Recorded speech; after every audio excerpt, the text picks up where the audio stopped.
Hi guys, Carla here with another 2-minute book review, and this week's book is The Great Alone by Kristin Hannah. This is the first book of Kristin Hannah's I have read, so I don't have anything to compare it to, and I have to admit I have mixed feelings about this one. It is the story of a family told from the perspective of the teenage daughter.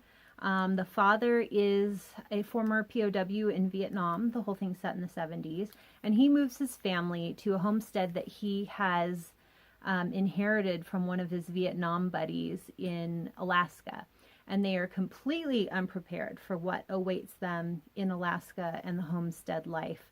Everything seems fine at first until we get into winter, when the nights are longer and the father's state of mind begins to deteriorate a little bit more each day. It's a story of love and abuse.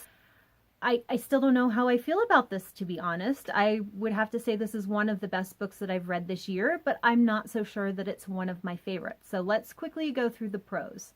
Prose, beautiful writing. She's a genius storyteller. She held my attention from the very first page to the last. I could not have put this down to save my life. Even though it took me 3 days, I was reading at every possible moment because I had to know what happened. I was really attached to the characters.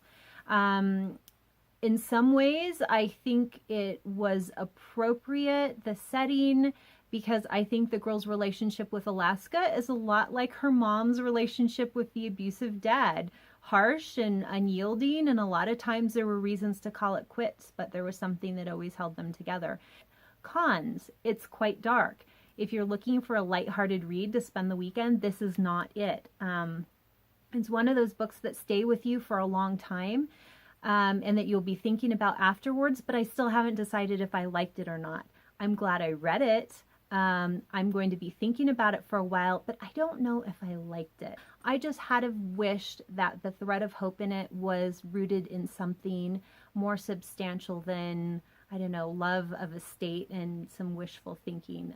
If there had been a spiritual aspect to it, I think I probably would have enjoyed it more. And I'm not one of those people that has to have every book she reads be a Christian novel or have a spiritual thread. But in this case, I think that it might have given me more confidence that everything was going to turn out okay in the end.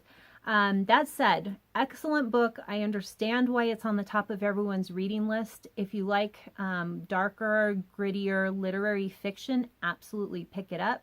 If you like lighter fare, probably not for you. But if you've read it, I would love to hear what you have to say about it. The Great Alone by Kristin Hannah. Until next time, happy reading.